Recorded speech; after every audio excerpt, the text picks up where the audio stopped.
He's so hot, Lisa said about the Capo. Leo DeLuca heard every word. His hand froze around the crystal coffee cup. For a second, the busy Manhattan office disappeared. No phones, no keyboards, no deals, only that sentence ringing in his head. He's so hot. About Logan Davis, his Capo. Leo didn't blink. He kept his eyes on the floor-to-ceiling windows behind his glass desk, pretending to check the city. But his focus was on the reflection. Lisa Lewis, his secretary, standing near the doorway, cheeks a little pink, fingers pressed to her lips like she hadn't meant to say it out loud. And Logan?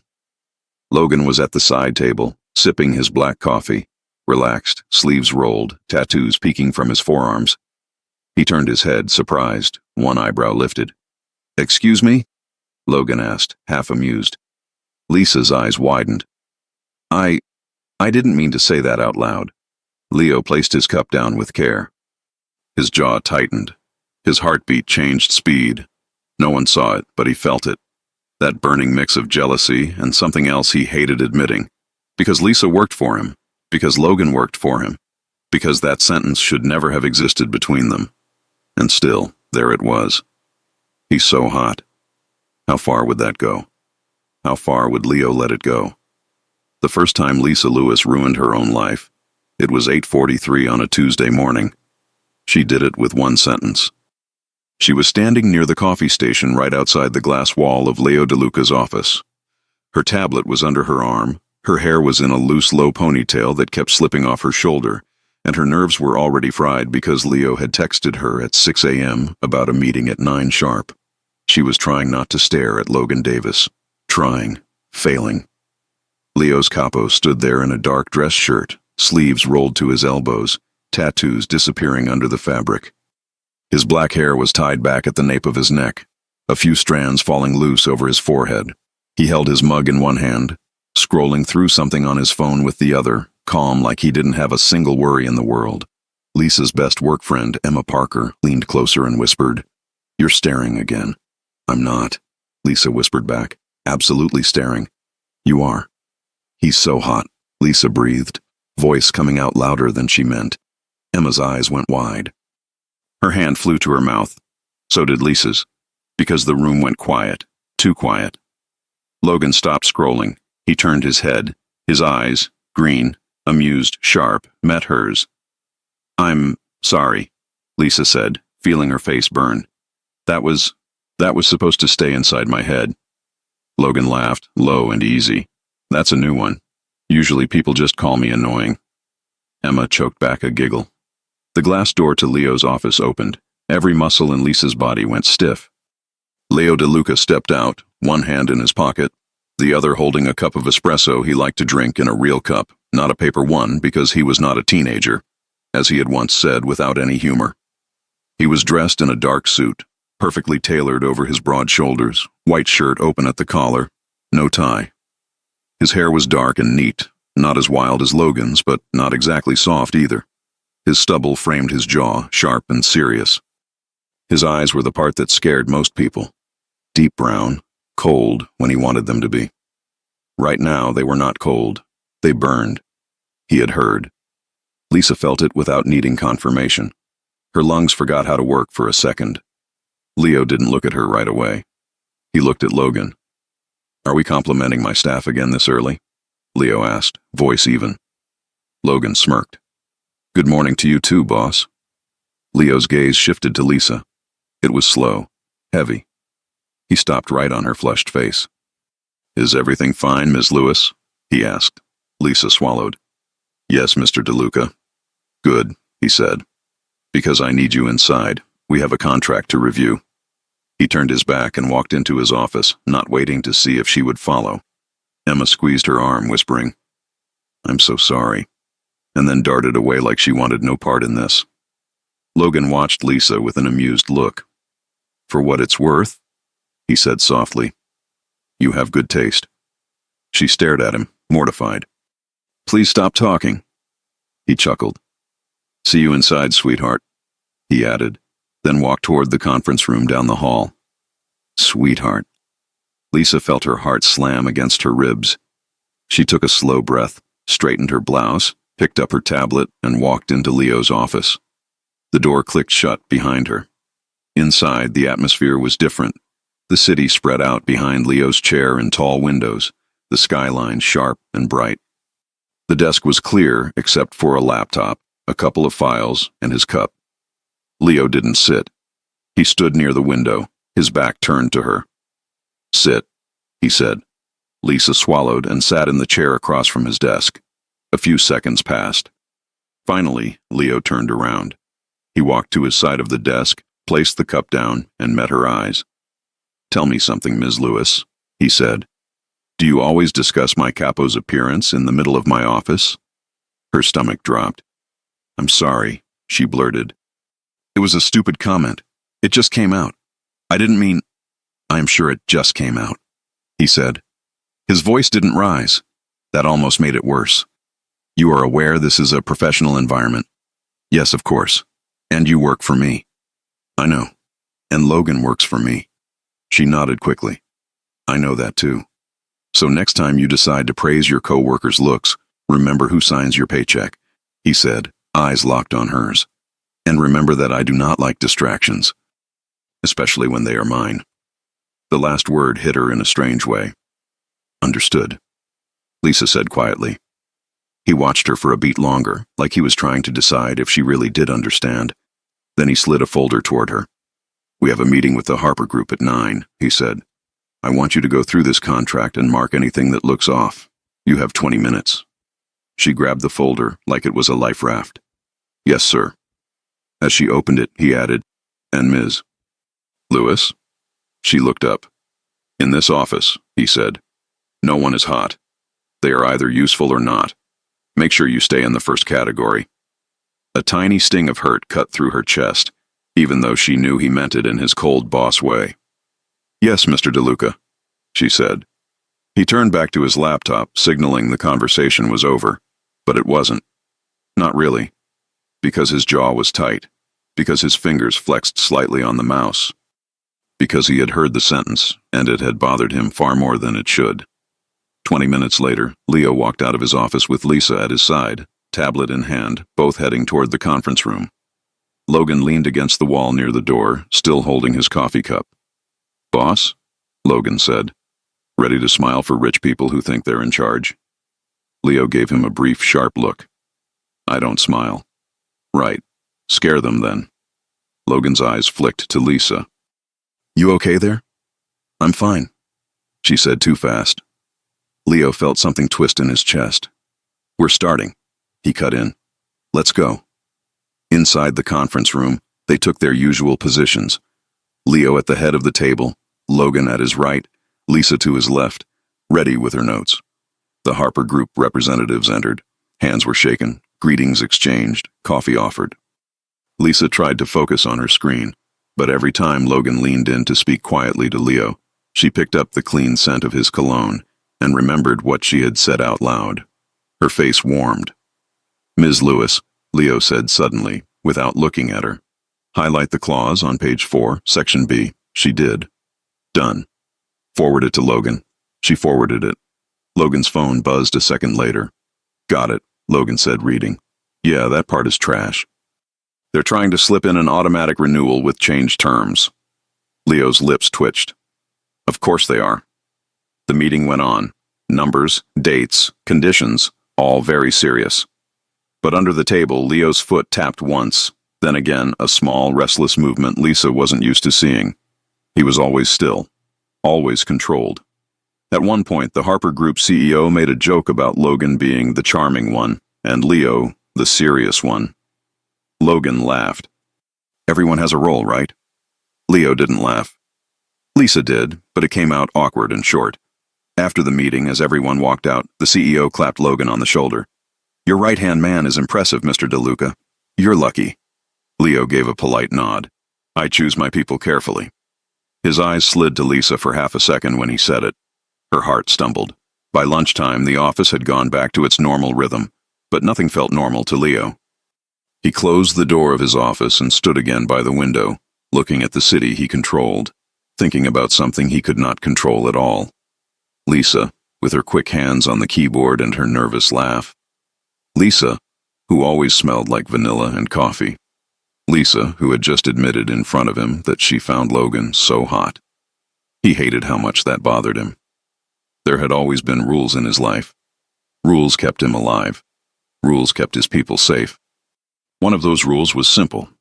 He did not get involved with his staff, especially not his own secretary, the one who saw everything, the one who knew his schedule, his habits, his weaknesses, the one who brought him coffee when he forgot to eat and reminded him of stupid things like sunscreen when he had to spend a day outside. He didn't do messy. Feelings were messy. He took a deep breath, adjusted his cuffs, and sat down at his desk. He would fix this. He didn't know how yet, but he would. A soft knock sounded at the door. "Come in," he said. Lisa stepped inside with a stack of papers. "The Harper Group sent the updated version. I printed the main points." "Good," he said. "Leave them here." She walked closer and put the papers on the desk. For a moment they were too close. He could see the faint freckles on her nose, the little line between her brows when she concentrated. "Anything else?" he asked, trying to sound bored. She hesitated. "About this morning," she started. "We already talked about that," he cut in. "I know, but I just wanted to say that I respect this office, and you, a lot. I didn't mean to be unprofessional." Leo looked at her, really looked at her. Her voice was steady, her hands were not. He didn't want her scared of him. He wanted something else, something he had no right to name. "You have been useful so far," he said. "Efficient, organized. You stay late when needed. You don't complain. That is rare." He paused. "I do not want to replace you, Ms. Lewis." Her shoulders relaxed the smallest bit. I'm glad to hear that." "Good," he replied. "Just remember that I expect focus." She nodded. "You have it." He doubted that. Not when she was looking at Logan the way she did. The thought made something ugly flare in his chest. As she turned to leave, he called her name. "Lisa." She froze. He almost never used her first name. She turned back slowly. "Yes?" He held her gaze. "From now on, when I am in the office, I want you at your desk, not the coffee station. If you need a break, take it when I'm out or when the day is over, understood?" She blinked. "I was only there for a minute." "I noticed," he said. "I notice everything. That is why this building still stands. Don't forget that." Her cheeks colored again, but there was a flash in her eyes now. Not fear, something closer to annoyance. "Yes, Mr. DeLuca," she said. "Understood." She walked out, closing the door a little harder than usual. He smirked to himself despite the tension in his chest. At least she still had fire. He didn't want her to lose that. He also didn't want her staring at Logan ever again. At her desk, Lisa typed faster than necessary, fingers flying over the keys. She replayed the morning again and again. "He's so hot. Make sure you stay useful. I do not want to replace you." Her stomach twisted. Did he really think of her like a piece of furniture? "Rough day?" Logan's voice came from the side. She jumped slightly. "Do you walk like a human or just appear out of nowhere?" He laughed. "Door was open. I brought you this." He set a paper cup on her desk. "You forgot your coffee after the meeting." She stared at the cup, then at him. "You remembered how I take it?" "2 creams, 1 sugar," he said. "I'm not a monster." A small smile kicked at her lips, even though she tried to stay serious. "Thank you." He leaned his hip against the edge of her desk. "You know he's not as scary as he looks, right?" Logan asked casually. "Are we talking about the same man who just banned me from the coffee station?" She muttered. Logan grinned. "Yeah, that one. He's scary to people who don't know him. And you know him?" "Better than most," Logan said. "He hired me when I had nothing but bad decisions and a bike that barely started. Trust me, there is a brain and a heart in there, somewhere deep." She rolled her eyes. "Do you get a bonus every time you defend him?" "Sometimes I get to live another day. That's my bonus." She snorted. They both laughed. Inside the office, Leo watched through the glass. Logan leaning close, Lisa smiling, her shoulders relaxed, her eyes soft. The sight hit him in a place he didn't like to acknowledge. His chest felt tight. His fingers curled around his pen. He should be happy his two main people were getting along. A united team was a strong team. Instead, he felt that same burn from the morning. She thinks he's hot, Leo thought, jaw clenching. He stared at them for another second, then turned to his laptop and opened a new document. If distractions were his enemy, he would change the rules. He started typing an internal memo. New structure, new responsibilities, new lines that would pull her closer to him and away from anyone else. If Lisa Lewis thought she could spend her time admiring his capo, she was about to learn exactly how wrong she was. And as he typed the first words, one question slid quietly into his mind, one he refused to say out loud. Why did it matter this much? By the end of the day, Leo called both of them into his office. Lisa sat, tense. Logan dropped into the chair like he was in his own living room. Leo folded his hands on the desk. Starting tomorrow, he said, we are changing a few things. Lisa's heartbeat sped up. Logan raised a brow. Ms. Lewis, Leo continued, you will no longer handle general office calls and outside scheduling. Emma will take over that. Lisa frowned. Then what will I do? You will work directly with me, he said. Only with me. All my meetings, all my files, all my calls. You will be in charge of everything related to my day. No exceptions. Her breath caught. Logan looked between them, suddenly more interested. So she's basically your shadow now. Leo didn't look away from Lisa. You can call it that. Lisa felt heat rise to her cheeks again, but this time it was not from embarrassment. It was something else. All right, she said slowly, if that's what you need. It is, he said. I need someone I can trust, and someone who is not easily distracted. The jab landed. She pressed her lips together. I'm not easily distracted, she said, lifting her chin. Not when something matters. Leo held her gaze, and for a moment the air between them felt charged in a way that made Logan shift in his chair like he had accidentally walked into a private moment. Good, Leo said softly. We'll see. He leaned back. Logan, you'll coordinate with her for anything that needs my immediate attention, but if it doesn't go through her, it doesn't reach me. Understood? Logan let out a low whistle. Wow, she really is your shadow now. He gave Lisa a crooked smile. Congratulations, sweetheart. You've just been promoted to the hardest job in this building. Lisa's stomach fluttered. Any questions? Leo asked. Lisa hesitated. Just one. Leo raised a brow. What changed? She asked carefully. You've never needed this level of control before. He thought about the real answer. Because I can't stand the idea of you looking at anyone else. Because when you said he was hot, something in me wanted to fire my own capo. Out loud, he said, the business is growing. I don't like chaos. You help me avoid it. That was true. It just wasn't the full truth. She studied him for a second, like she was trying to read something in his eyes. Okay, she said finally. Then I'll do my job and keep things under control. Logan stood up. This should be fun, he said, heading to the door. Try not to kill each other. Get out, Leo replied without heat. Logan left, closing the door behind him. For a moment, Leo and Lisa were alone again. You start tomorrow, he said. She nodded. I'll be ready. He watched her as she walked out, his gaze dropping to the small swing of her ponytail, the line of her back, the careful way she closed the door softly this time. Tomorrow she would be at his side all day. No coffee station gossip, no long looks at Logan. The problem was simple. He wanted her close so she would forget about his capo. He had no idea how he was supposed to survive that himself. And somewhere between the clean lines of his desk and the lights of the city, a new question hung in the air, quiet and dangerous. What would happen the day Lisa Lewis realized that the man most jealous of Logan Davis was her own boss? Tomorrow's new rules are set. But will they actually keep Lisa focused on work, or make it impossible for her and Leo to ignore what is growing between them? Lisa arrived 20 minutes earlier than usual the next morning, clutching her travel mug like it was a shield. She had barely slept.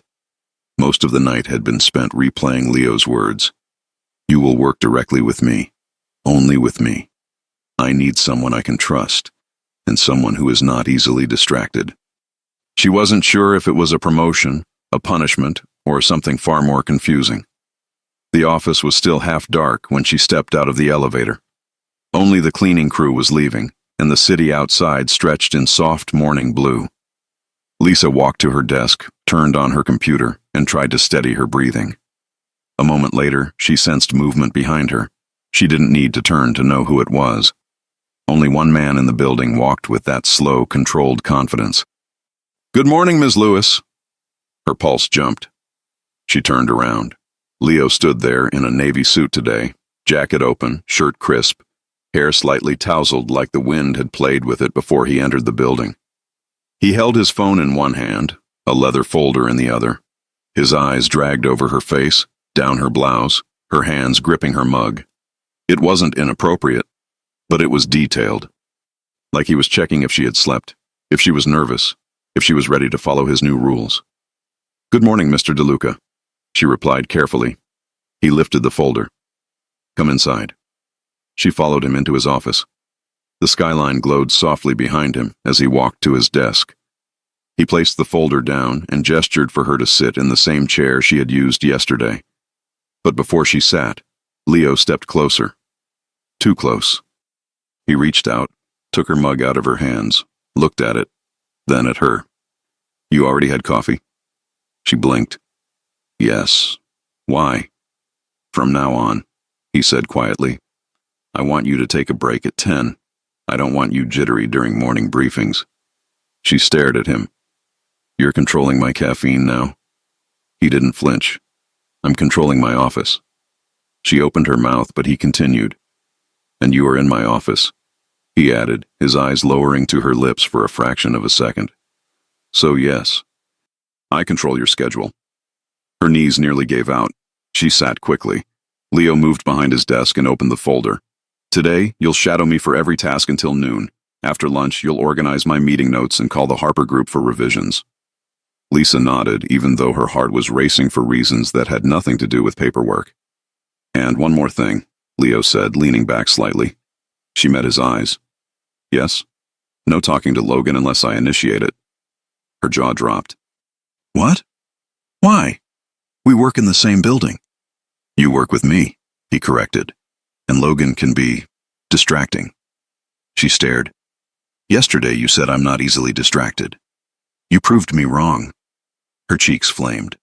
"I didn't prove anything." "You said he was hot." She gripped the edge of her chair. "I thought you were done bringing that up." "I'm not," he said calmly. "Sit straighter." She did, instantly. He noticed. Oh, he definitely noticed. The corner of his mouth tugged upward for less than a heartbeat, but she caught it, and it made her chest feel warm in a very inconvenient way. Before she could answer, there was a knock. Logan. Of course. He stepped into the office without waiting, coffee mug in hand, tie undone, sleeves rolled up. "Boss!" "Oh." His eyes flicked between them. "New arrangement. Right. Forgot." Lisa looked away fast. Logan smirked. "Morning, sweetheart." Leo's head snapped up so sharply, Lisa actually gasped. Logan continued casually. "Boss," Peterson called, "wants to move the meeting to noon." Leo didn't blink. "Fine. And," Logan added, "I need your sign-off on the security rotation today." "Leave it on the table," Leo said. Logan did. Then he looked at Lisa again, this time gentler. "You doing okay?" Lisa nodded quickly. "Fine. Busy." Leo's jaw tightened. "Good," Logan said, amused. "If you need anything, yell. I'll be around." When he left, Leo exhaled like he had been holding his breath. Lisa folded her arms. "See? That's normal workplace conversation." "No," Leo said. "That is Logan seeing how far he can push me before I break his legs." Her mouth fell open. "You're exaggerating." "I never exaggerate." "You think he's flirting with me?"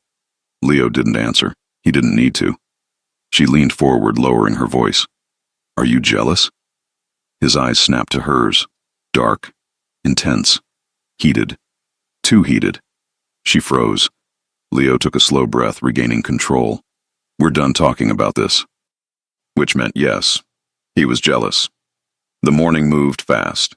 Lisa followed Leo as he reviewed financial updates, signed documents, dictated responses, approved schedules.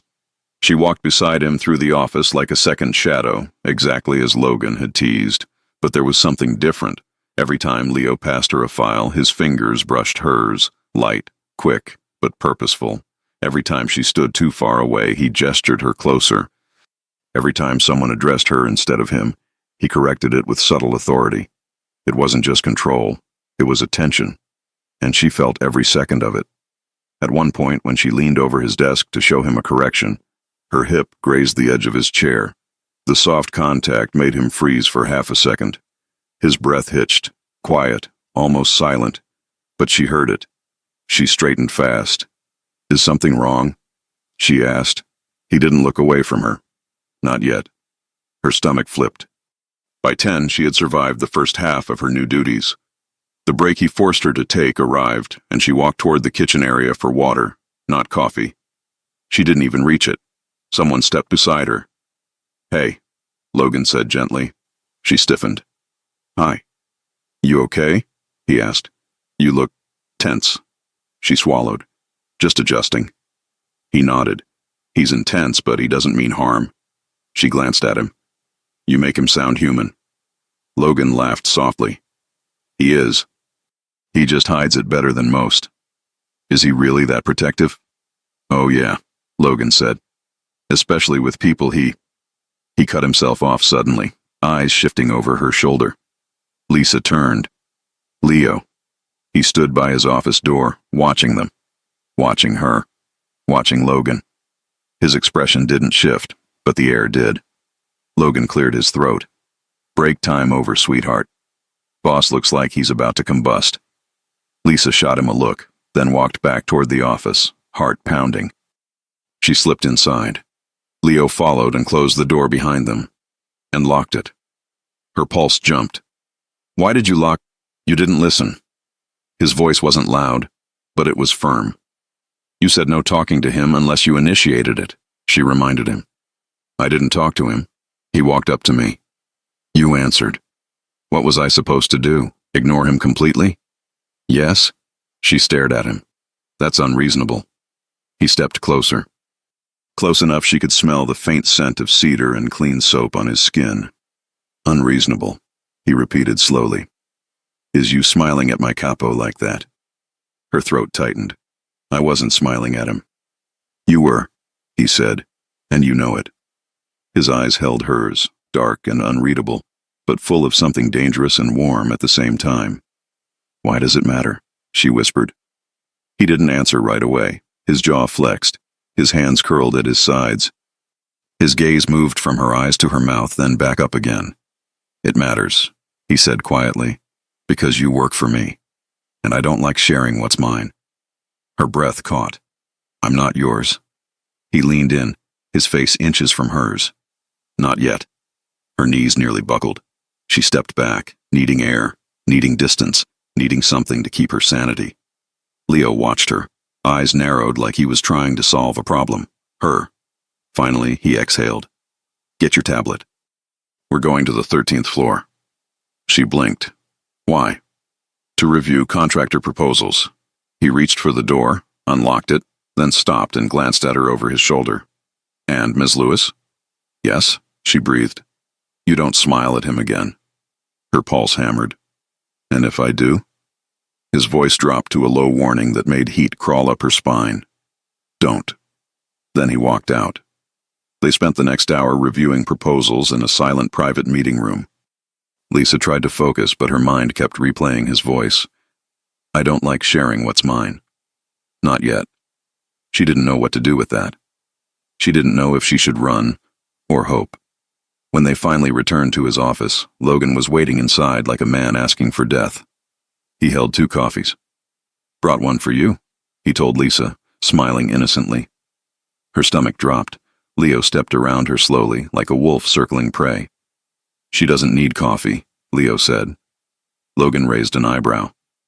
"You policing caffeine now?" "Yes." "Why?" "Because she's mine," Leo said before he could stop himself. Silence exploded in the room. Lisa's breath vanished. Logan's eyebrows shot up. Then he let out a low whistle. "Oh. Wow. Okay. So that's where we are." Leo froze, realizing what he had said. His jaw locked. He stepped behind his desk, trying to recover. "Get out, Logan." Logan smirked. "Sure thing, boss." He looked at Lisa. Good luck surviving him. When he left, Leo dragged a hand down his face. Lisa stood there, heart pounding in her throat. "You didn't mean to say that." "No," he admitted, "but I'm not taking it back." Her breath shook. "Sit," he said, voice quieter now. "We're not done." She sat. He met her eyes, and something in his expression shifted. Still intense, still controlled, but warmer, almost vulnerable. "I don't want him near you," Leo said. "I don't want anyone near you. I need you focused. I need you here." Her chest tightened. "Why, Leo?" He opened his mouth, then stopped as his phone buzzed violently. He checked the screen. His face hardened instantly. "We'll continue this later," he said. But the way he said it wasn't a threat. It was a promise. She watched him grab his jacket and leave the office in long, decisive strides. And Lisa sat there, pulse racing, hands trembling, asking herself the one question he refused to answer. If she wasn't his yet, then what was he planning to do about it? Leo finally slipped. But what will he do now that he can't take it back? Leo didn't return for the rest of the afternoon. Lisa tried to work, but nothing stayed still in her head. Not the invoices, not the calls, not the calendar, nothing. Every time she tried to focus, her mind replayed the moment he said it. "Because she's mine." The words were still vibrating inside her hours later. By the time the office lights dimmed, she was standing by her desk staring at the elevator, hoping, against logic, that he'd appear again, open the glass door of his office, and call her name in that deep voice that always hit her right in the center of her chest. He didn't. She finally grabbed her bag and walked toward the elevator. Right as the doors opened, a hand pushed them back. "Leo." He stepped in, still in his suit, tie loose, hair slightly messy like he'd been running his hand through it. His eyes met hers instantly, and something sharp and electric filled the small space between them. "You're leaving," he said. It wasn't a question. "Yes," Lisa breathed.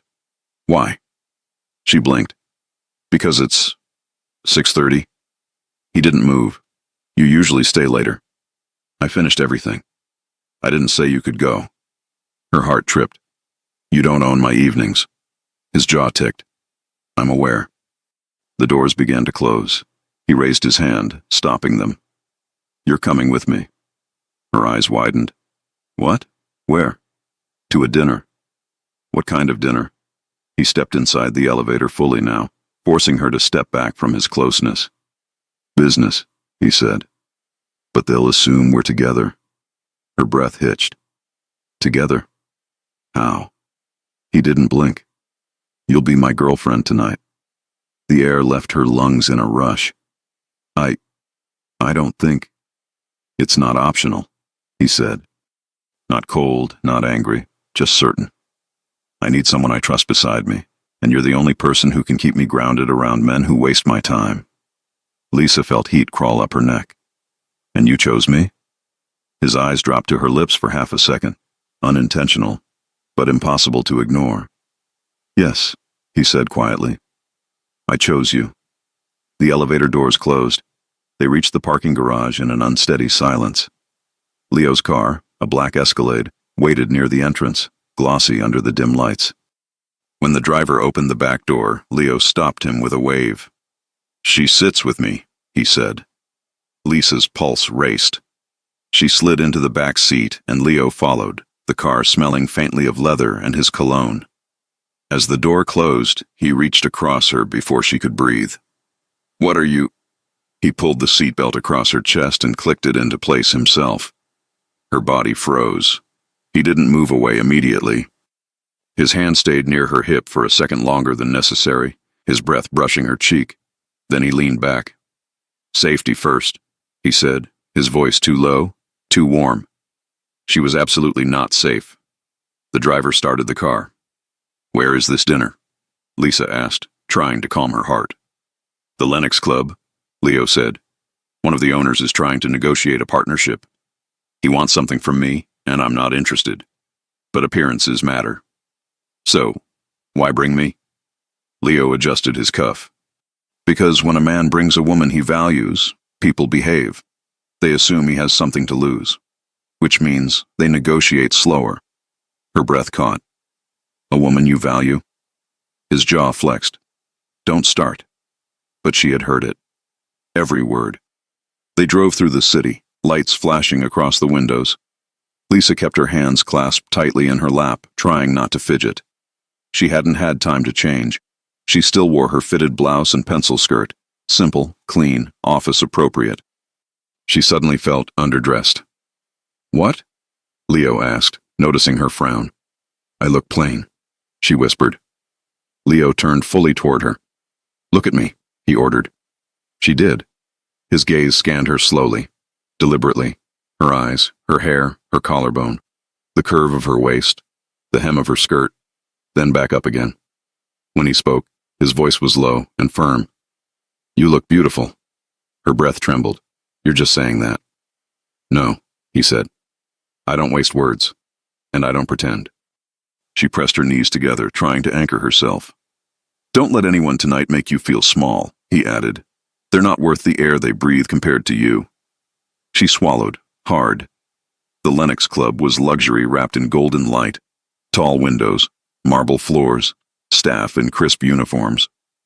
Leo stepped out first, then offered his hand to her as she exited the car. It wasn't necessary. He did it anyway. And when her hand touched his, he closed his fingers around hers, steady and sure. He didn't let go. Inside, people turned. They always did around him. Leo's presence filled a room without effort. Broad shoulders, calm confidence, dark eyes that saw everything.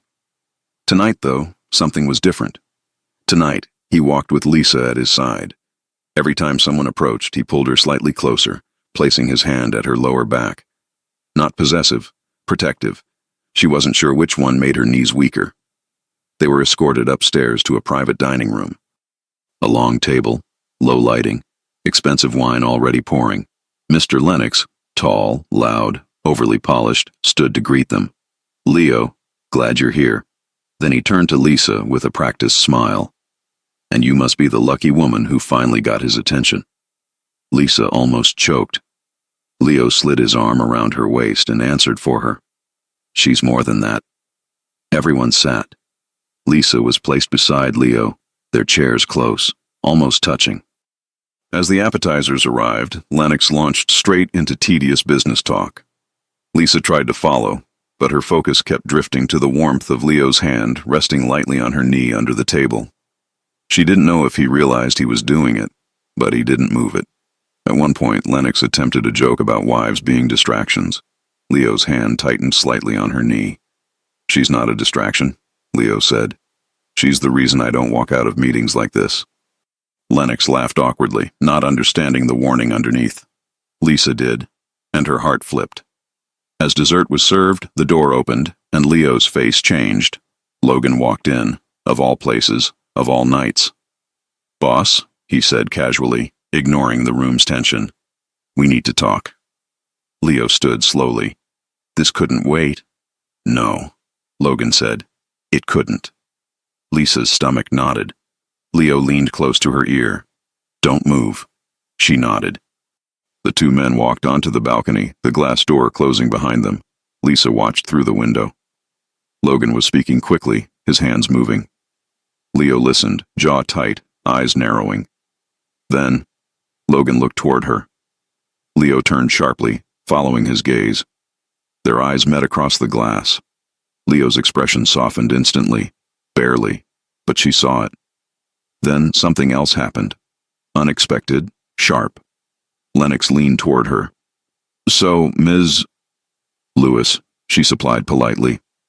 Lewis, he repeated, smiling. Too wide, too interested. You know, successful men like Leo always end up with strong, beautiful women. But you're younger than I expected. Lisa stiffened. Before she could answer, Lennox continued, leaning closer. And tell me, are you with him for the lifestyle or the thrill? Her cheeks burned. That's inappropriate. The balcony door opened. Leo stepped back inside. One look at Lisa's face and his expression changed. He moved toward her with calm steps that felt more dangerous than shouting. He rested a hand on her shoulder. "We're leaving," he said. Lennox blinked. "What? But we're just—" "You insulted her," Leo said quietly. "The deal is off." Lennox stood, flustered. "Come on, Leo, she can't be that sensitive." Leo's hand curled around the back of Lisa's chair. "Choose your next words carefully."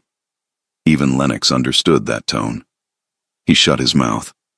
Leo helped Lisa stand, keeping his hand at her back as they walked out. In the hallway, his touch didn't lighten.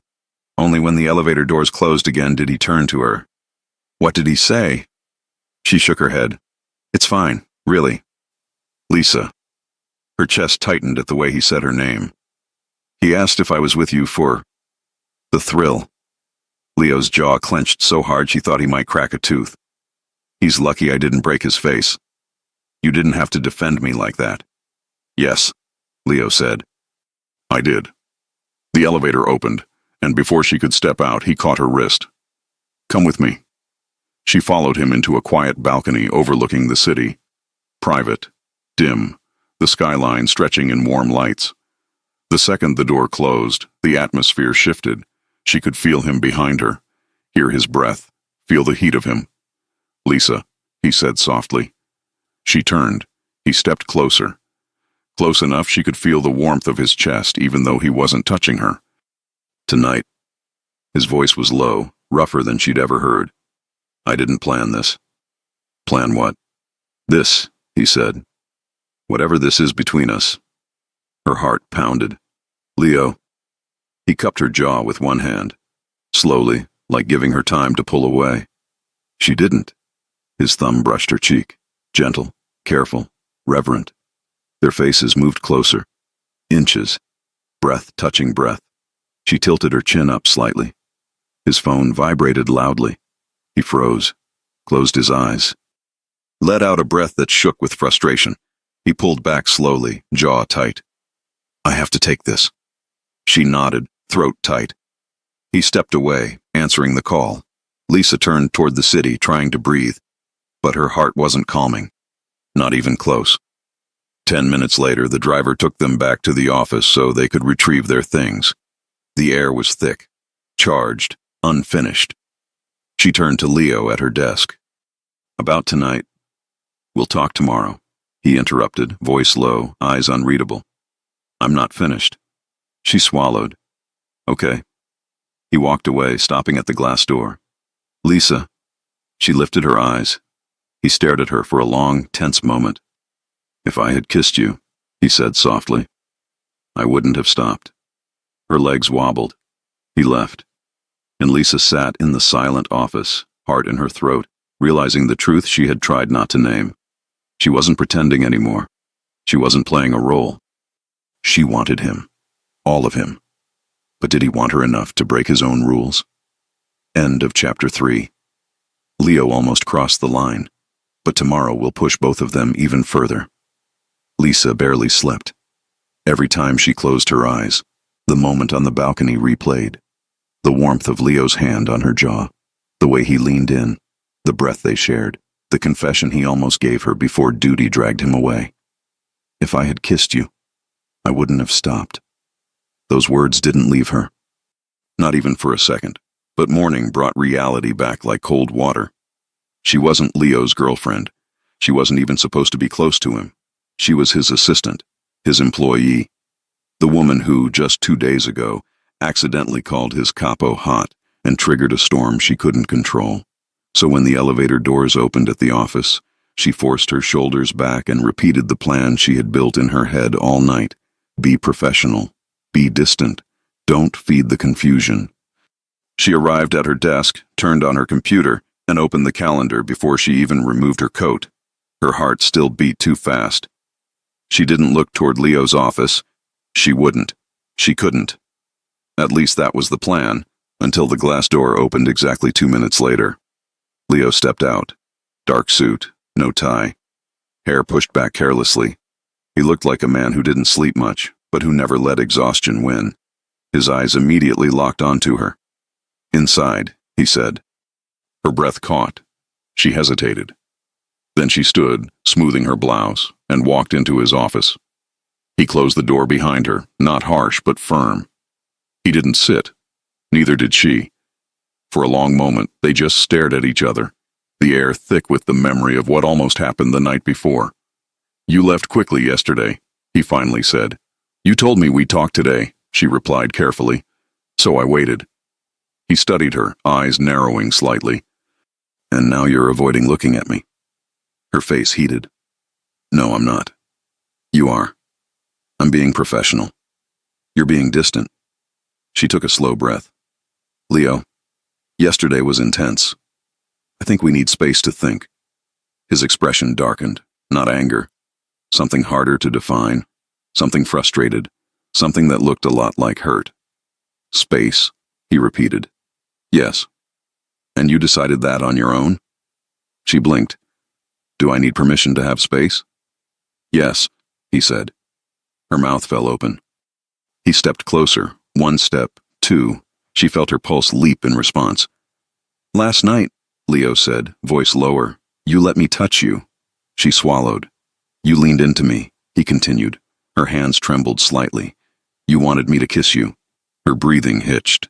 "Leo, and now you're pretending none of it happened." "I'm not pretending," she whispered. "I'm trying to be realistic." He stared at her, jaw tight. "What exactly is the realistic part?" he asked. "The part where you're afraid? Or the part where you don't trust me?" That stung. Too much. "I didn't say I don't trust you. You didn't need to." She stepped back, hurt flaring in her chest. "I'm not pulling away because I don't trust you. I'm pulling away because I don't know what you want from me." He opened his mouth, but someone knocked loudly. Leo closed his eyes, frustrated. "Come in." The door opened, and walked in the exact wrong person. A tall woman with glossy dark hair, a fitted red dress, and a confidence that filled the room. She looked like she walked out of a magazine. "Leo," she said warmly, "you didn't return my call yesterday." Lisa felt her stomach twist. Leo straightened but didn't move toward the woman. "Victoria, what are you doing here?" "I was in the area," she said, her eyes flicking to Lisa with polite curiosity and something sharper underneath. "Thought I'd stop by. We still need to reschedule our dinner." Lisa looked down quickly. Leo's voice hardened. "There is no dinner." Victoria laughed softly.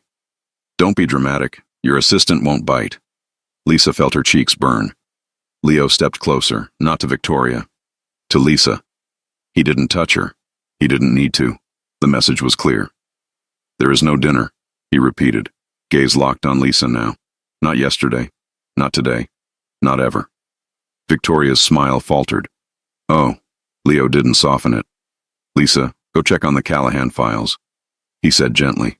Too gently. "We'll continue this conversation." Lisa nodded, grateful for an escape, even though her chest felt tight. She stepped out, closing the door quickly. Outside, Emma walked by and whispered, "Who is that? She looks like a Bond villain." Lisa forced a laugh. "I have no idea." "Are you okay?" Emma asked. Lisa nodded even though she knew she wasn't. She headed toward the file room, inhaling deeply, trying to calm her racing thoughts. But the moment she closed the door behind her, her emotions finally hit her in full force. Seeing another woman walk into his office like she belonged there, seeing Leo go rigid, hearing him say there was no dinner with her, it all collided into a confusing knot of jealousy, insecurity, and something far too strong to ignore. She pressed her hands to her face. "This is why I need distance," she told herself. "This is why." But her chest still ached. An hour later, Logan found her sitting at a small table in the break room with a stack of files. He leaned against the counter, arms crossed. "You look like someone stole your lunch money." "Thanks," she muttered. "That's exactly the vibe I was going for." He smirked. "Rough morning?" She didn't answer. He walked over and sat across from her. "Want to tell me what's going on?" "No." "Want to pretend you're totally fine while your eyeballs scream otherwise?" Lisa sighed. "Please don't read me like that." "Someone has to," he said. "He won't." She looked up sharply. "What does that mean?" Logan raised an eyebrow. "Leo DeLuca?" The man could be in love and still act like he's choosing between two accounting systems. Her stomach flipped. He's not. Relax, Logan laughed. I'm not saying he is. I'm saying he's terrible at showing anything that isn't control. He tapped the table.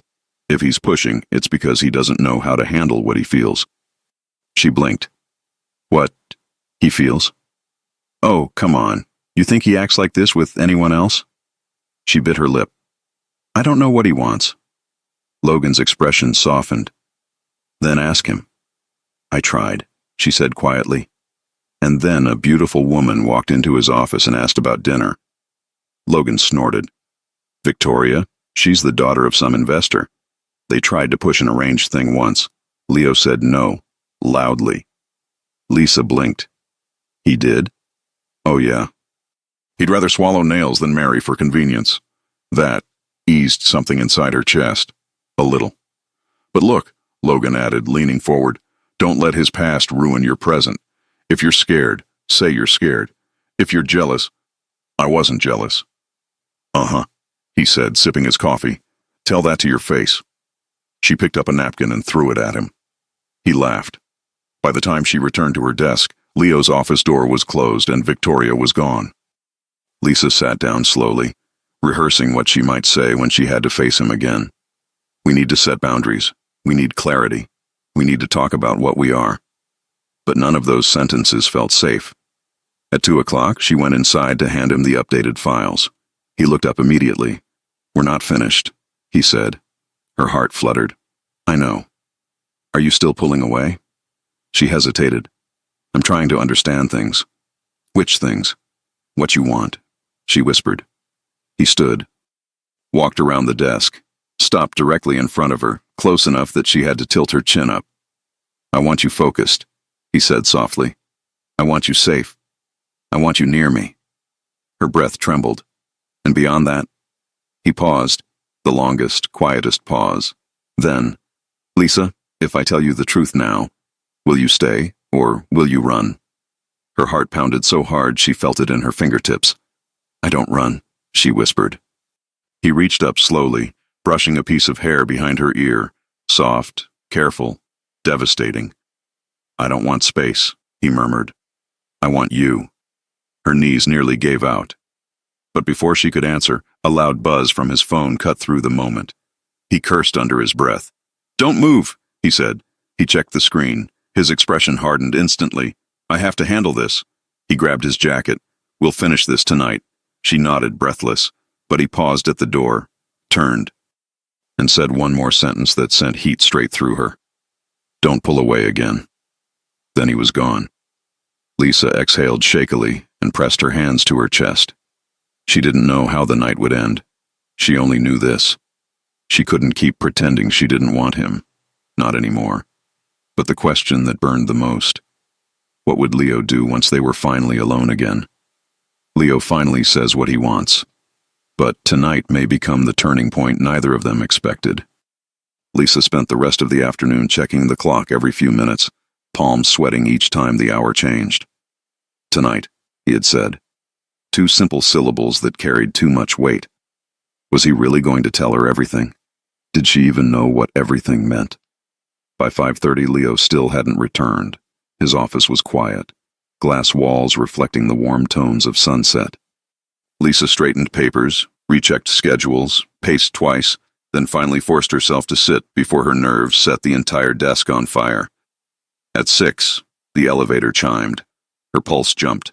Footsteps approached. Steady, confident, unmistakably him. The glass door opened. Leo entered, loosening his tie with one hand, phone in the other, his expression sharp from whatever chaos had kept him away all day. But when he saw her, something in his face softened. Come inside, he said quietly. She stood, heart racing, and followed him into his office. He closed the door behind them, not locking it this time, just shutting out the world. He removed his jacket and tossed it over the back of his chair, then leaned against the desk, arms crossed, watching her like he was trying to decide how much to reveal and how much she was ready to hear. About earlier, he began. Her throat tightened. You said you wanted me. He inhaled slowly. I did. And? she pushed gently. What does that mean, exactly? He stared at her, stern, frustrated, vulnerable in a way that hit her harder than anything he had done so far. It means you occupy my mind when you shouldn't, he said. It means I look for you more than I should. It means I wanted to kiss you last night so badly I nearly forgot my own rules. Her breath trembled. He continued, voice lower. And it means I don't want anyone else near you. Not Logan. Not Lennox. Not any man who thinks he can look at you for more than a second. The air thickened. She stepped closer without realizing it. Why me, Leo? He looked away, just for a moment, but enough for her to see that answering wasn't easy. Because you make me lose control, he admitted. Her heart slammed. Is that bad? For someone like me? He let out a humorless breath. It's terrifying. A silence stretched between them. Tense, warm, dangerous in the best way. Lisa took one careful step forward. I'm not afraid of you losing control. His eyes snapped to hers, dark, intense, hungry. And that, he said, is why you should be. Before she could reply, his phone buzzed again, vibrating insistently on the desk. He closed his eyes for a second, jaw tightening. If one more person interrupts today, answer it, she whispered. I'm not going anywhere. Those words froze him. He grabbed the phone, checking the screen, and frowned. It's your brother. Lisa blinked. What? Leo motioned for her to sit, answering the call with his usual cold authority. Samuel, speak. He paused. His expression shifted. Where is he now? Another pause. I'll handle it. Leo hung up and looked at her. What happened? She asked, heart racing. Your brother got into trouble again, he said. He borrowed money from someone he shouldn't have. Her stomach dropped. No, not again. Leo stepped closer and rested a steadying hand on her shoulder. It's handled. Her eyes widened. What do you mean handled? I paid it, he said simply. Her breath caught. You what? It wasn't a large amount. And I'm not letting anything touch you. Not your family, not debts, not stress. Not ever. A sharp pressure built behind her eyes. You didn't have to do that for me. He brushed a thumb gently along her jaw, his voice softening. I know I didn't have to. I wanted to. She swallowed hard. You're not supposed to fix my life for me. Someone should, he said. You spend all your time fixing everyone else's problems. Her chest tightened painfully. He had been paying attention. He had seen her, more than she realized. Suddenly, the door burst open. Logan strode in without knocking. Boss, we've got a problem on the east. He froze, saw them inches apart, saw Leo's hand still on her face, and grinned. Oh, sorry. Did I interrupt something? Leo didn't move his hand. Yes. Logan raised both brows. Good. Then I won't stay long. Make it 2 seconds, Leo warned. Logan dropped a file on the desk. Everything's stable, but you should know. Victoria called again. Lisa stiffened. Leo's expression hardened. I don't care. Logan smirked. Told her that. She wasn't thrilled. Lisa looked away, trying to appear unaffected. Logan, perceptive as ever, caught it immediately. Hey, he said gently to her, tone surprisingly soft. He shut that door a long time ago. Don't let it eat you. Logan, Leo growled. What? Logan shrugged. She deserves to know you aren't juggling options. Lisa blinked. Leo stepped forward slightly. Logan, I'm leaving, Logan said quickly, backing toward the door. Just remember, communication. He pointed at Leo. Not your strongest skill. He pointed at Lisa. Yours is overthinking. He pointed between them. You two need a manual. Get out, Leo snapped. Logan disappeared, the door clicking shut behind him. Lisa tried not to laugh. Leo tried not to break his phone in half. Sorry, she said softly. He looked at her. Why are you apologizing? For this, she whispered, gesturing between them. For everything being so complicated. It's not complicated, he said. You're the only one making it complicated. Her breath hitched. Me? You keep thinking you need distance, he said. But every time you walk away, I feel it. She froze. Feel it. He had said feel it. Leo, she whispered, stepping closer. You scare me sometimes. His brows pulled together. I would never hurt you. I don't mean like that, she said quickly. You scare me because I've never felt like this before. And you're... you. He tilted his head, meaning. You're intense, confusing, commanding. And when you want something, you take it. He lowered his voice. Is that what you're afraid of? That I'll take you? Her knees wobbled. Because if I take you, he whispered, I won't let you go. She inhaled sharply. Leo, I don't... A knock cut her off. Emma peeked inside. I'm sorry. I know you said not to interrupt, but, Leo, your driver said your meeting tonight moved up. You have to leave now. Lisa exhaled in shaky relief. Leo exhaled in pure annoyance. Of course, he muttered. Then softer, to Lisa. We're not done. She nodded. He grabbed his jacket, then paused at the door. He looked back at her, long, slow, like he was memorizing her. Come to my penthouse later, he said quietly. Her heart stopped. You're what? We'll talk there, he said. Not here, not with interruptions. Her breath trembled. Are you sure? Lisa, he murmured, eyes dark and warm and full of something unmistakable. I've never been more sure of anything. He left. The door closed, and Lisa sat in her chair, staring at the skyline with her heart pounding so hard she could feel it in her fingertips. She was going to his home. He wanted privacy. He wanted truth. He wanted her. But what would he say when they were finally alone? What truth had he been hiding? And was she ready for it? Tonight, behind closed doors in Leo's penthouse, everything will change. Lisa stood outside Leo's luxurious Manhattan building for a full minute before she could make her legs move. The night was warm, the air soft with city lights, and yet her hands were cold from nerves. She wasn't going there as his assistant. She wasn't going there for work. This was something else entirely. The doorman greeted her by name, which sent a quick jolt through her stomach. Leo had clearly told them to expect her. She stepped into the private elevator and pressed the top floor. As the elevator ascended, her reflection stared back at her, hair fixed, blouse tucked neatly, makeup soft, eyes wide with anticipation. Was she really ready for this? She swallowed hard.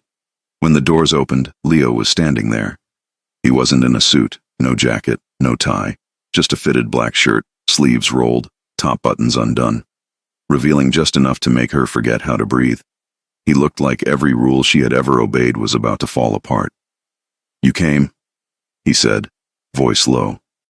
She nodded. You told me to. He stepped closer. And you listened. It wasn't a question. It was a confession disguised as praise. He moved aside for her to enter. His penthouse was open, elegant, warm light spilling across polished floors. Floor-to-ceiling windows showcased the Manhattan skyline, endless, glittering, alive. She walked slowly inside, feeling suddenly too aware of her own heartbeat. Do you want something to drink? He asked quietly. No, she whispered. Just talk to me. He exhaled, a soft, heavy breath. Come here. She followed him to the living area, where the city lit the room from behind like a cinematic backdrop. Leo leaned against the back of the sofa, arms crossed, watching her with an intensity that wrapped around her entire body. This morning, he said, you asked what I want. Her lips parted. Yes. He took one step forward, then another, until he was inches from her. I want you, he repeated, voice almost a growl. Not as my assistant. Not as someone who keeps my schedule clean. Not as someone who smiles politely during meetings. He paused. I want you. All of you. Her breath hitched. She felt the heat of his words down her spine. But, he continued, I need to know you're not afraid of what that means. She swallowed. I am afraid. His jaw clenched. But I'm more afraid of pretending I don't feel anything, she added.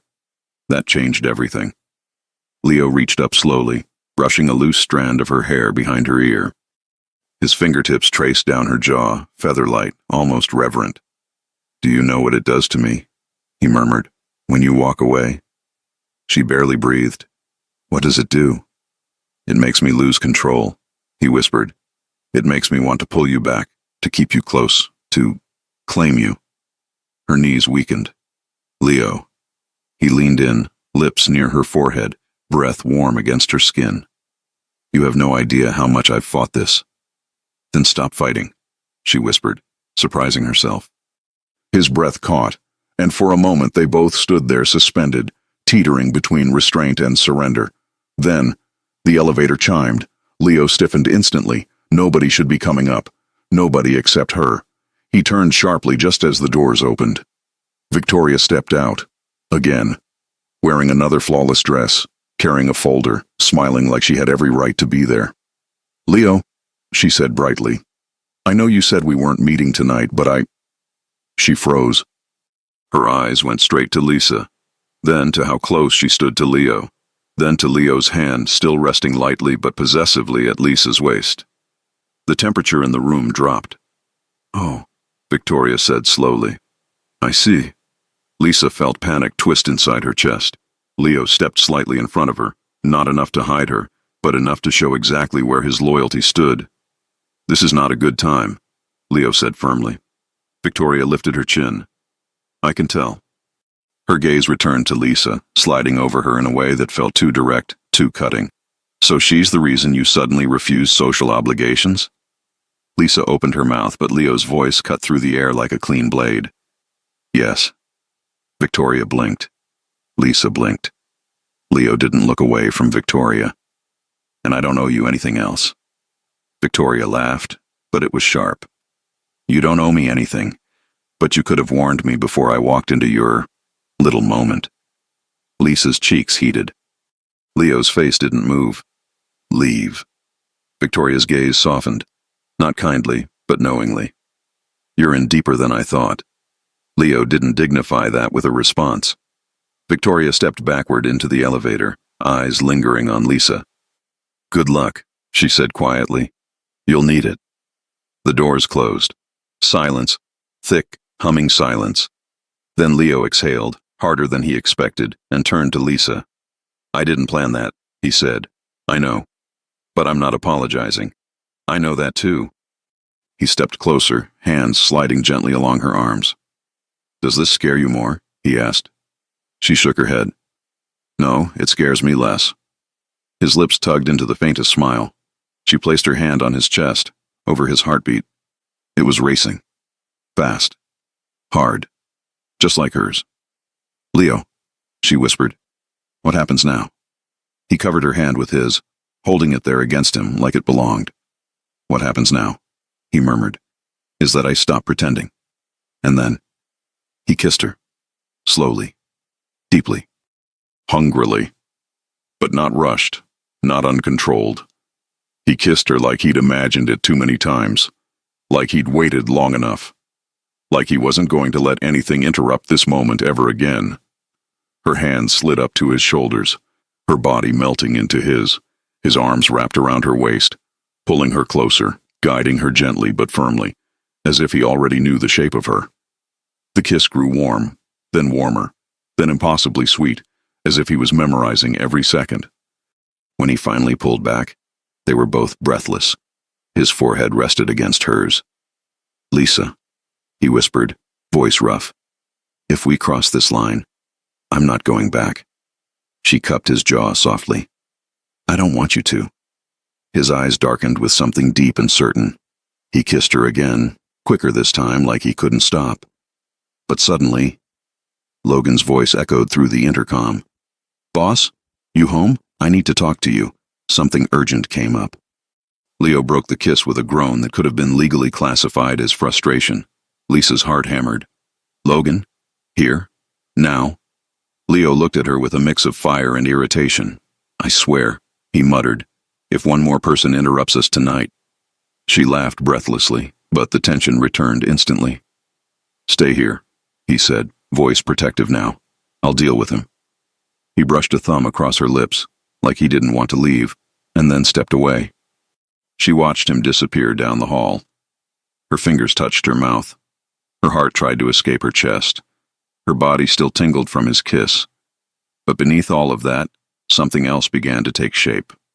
A single, terrifying, beautiful question. When Leo returned after talking to Logan, what would they be? The kiss changed everything. But Logan's urgent arrival may change even more.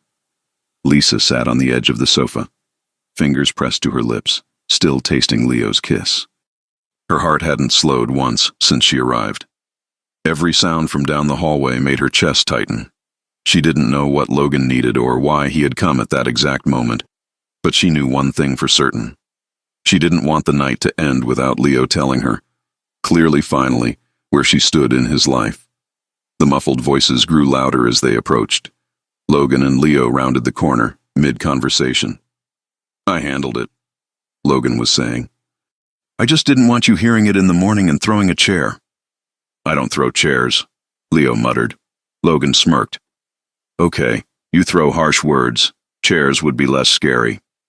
Then Logan spotted her. His eyes flicked from her flushed cheeks to Leo's unbuttoned shirt, then to the space, small, too small, between them. "Oh," Logan said, hands lifting slightly. "Oh, wow. So we really interrupted something." Lisa felt heat rush to her face. Leo shot Logan a glare that could have melted steel. "Logan, leave!" "Already on it," Logan said, backing toward the elevator. "Also, congratulations, maybe? I don't know if I'm supposed to say that yet." "Logan," Leo repeated. Going. Logan waved at Lisa. "Good luck surviving him." The doors closed. Silence washed over the penthouse again, warm and electric. Leo turned back to her, not rushed, not angry, not impatient, just determined. He walked toward her slowly, each step measured, as if he didn't want to scare her away, now that his walls had finally cracked. Lisa's breath caught. He stopped right in front of her, close enough that she could feel the warmth radiating from him. "Where were we?" he asked softly. Her heart fluttered. "You kissed me." "Yes," he said, lifting a strand of her hair between his fingers. "And I'm not finished." But he didn't kiss her again yet. Instead, he sat beside her, turning his whole body toward hers. "Lisa," he said, voice lower now, gentler. "Before we continue, I need to say something clear, without interruptions." She nodded slowly. He held her gaze, steady, intense, vulnerable in a way she had never seen before. "I don't want an assistant," he said. "I want you. I want you in my life, in my home, in my arms, and I'm done pretending it's something I can manage through rules and schedules." Her chest tightened, but in the best way. "You're the only person who gets under my skin," he continued. "The only one I think about at night. The only one I wait for in the mornings. You make my world louder and softer at the same time, and I don't know how to function without you anymore." Lisa felt tears sting her eyes. "Leo." He leaned forward, brushing his thumb gently under her eye before the tear could fall. "I want you," he repeated. "Not as my employee. Not as something temporary. I want something real with you." Her voice shook. "I want that too." He let out a low breath, one that sounded like relief, tension, and desire blended together. Then his hand slid to her waist, guiding her gently onto his lap.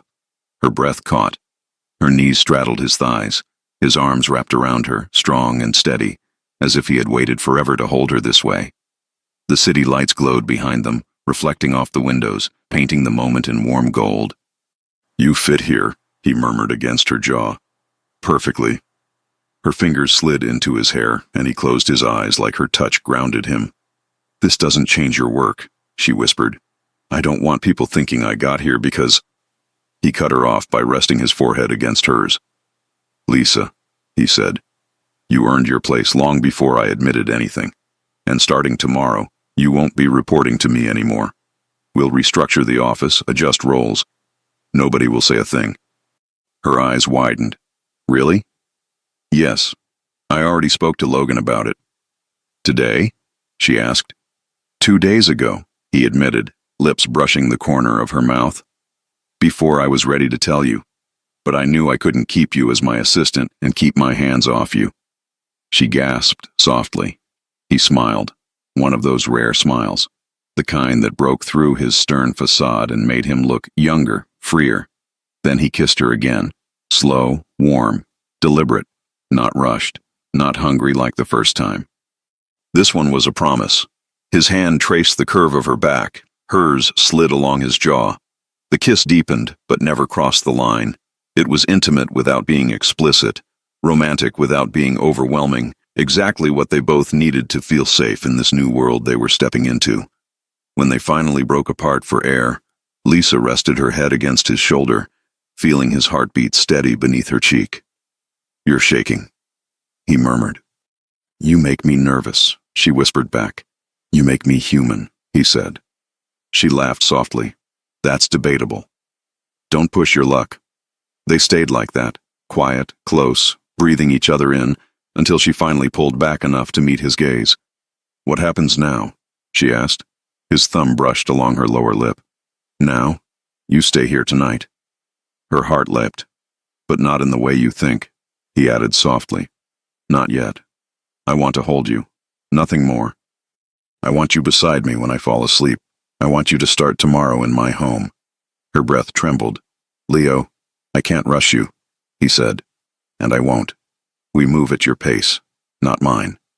Those words alone made her fall a little deeper. She nodded slowly. Then, "Yes, I'll stay." The relief on his face was so genuine it made her chest ache. He kissed her forehead gently, then guided her off his lap and stood, offering his hand. "Come, I'll show you the guest room." She raised an eyebrow. "Guest room?" "For your things," he said, "but you're sleeping with me." Her cheeks burned. "Leo." "To sleep," he repeated firmly. "Only sleep." She squeezed his hand. "Okay." The night was quiet and perfect. Lisa changed into the spare clothes he offered. Soft, oversized, smelling like his detergent. She washed her face in his marble bathroom, feeling like she was stepping into a life she hadn't known she wanted. When she emerged, Leo was already in bed, sitting against the headboard, reading something on his phone. He looked up when he saw her. His expression softened. "You look beautiful." She blushed, slipping under the blankets beside him. He set his phone aside, turned off the bedside lamp, and pulled her gently against his chest. She fit under his arm like she was meant to be there. He kissed the top of her head. "Good night, Lisa." "Good night, Leo." She fell asleep listening to the steady rhythm of his heart. The next morning, sunlight filtered through the curtains. She blinked awake slowly, warm and cocooned in Leo's arms. He was still asleep, face softer, lashes long against his skin, lips relaxed. He looked nothing like the intimidating man who ran half the city. He looked peaceful. She didn't move. She memorized him. But then his eyes opened, finding hers instantly, as if he'd been aware of her even in sleep. "Good morning," he said, voice deeper than usual. Her cheeks warmed. "Good morning." He brushed a finger across her cheek. "Are you real?" She laughed softly. "Maybe." He pulled her closer. "Don't disappear." "I'm not going anywhere." He exhaled quietly, a content breath she'd never imagined hearing from him. Later that morning, as they entered the office together, but separately, people noticed something different. Lisa's smile, Leo's relaxed shoulders, the way he looked through the glass walls toward her desk more often than before. Logan passed her on the way to a meeting and whispered, "Told you he wasn't that scary." She nudged him with her elbow. "Thank you. For everything." "Anytime, sweetheart. Now go make the boss less grumpy. It's your job." "It's not my job anymore," she reminded him. He grinned. "Exactly. Now it's personal." That afternoon, Leo called her into his office, not for work, not for schedules, but simply because he wanted to see her. She stepped in, closed the door, and before she could say anything, he tugged her gently against him and kissed her cheek. "You're mine now," he murmured softly. Lisa smiled. "And you're mine." Logan passed by the glass wall, saw them, and raised a thumbs up. Leo ignored him completely. He pressed his forehead to hers. "No more hiding," he said. "Never again," she agreed. That night, they left the office together for the first time. No lies, no pretending, no boundaries to cross or break. Just two people in love. Leo took her hand as the elevator doors closed, and for the first time, he didn't let go. And Lisa knew. She had walked into that office months ago searching for a job, but she had found her future. And Leo? He had found the one thing he never knew he needed, a reason to soften, a reason to laugh, a reason to love, a reason to be human. Before you go, I'd love to ask you for a small favor. If you enjoyed this story, please subscribe to the channel. It helps me more than you can imagine and keeps these videos coming. The link is right below the video, and if you're watching on TV, just point your phone's camera at the QR code on your screen. With this simple gesture, you support a creator like me in the most powerful way. Thank you so much, and may God bless you.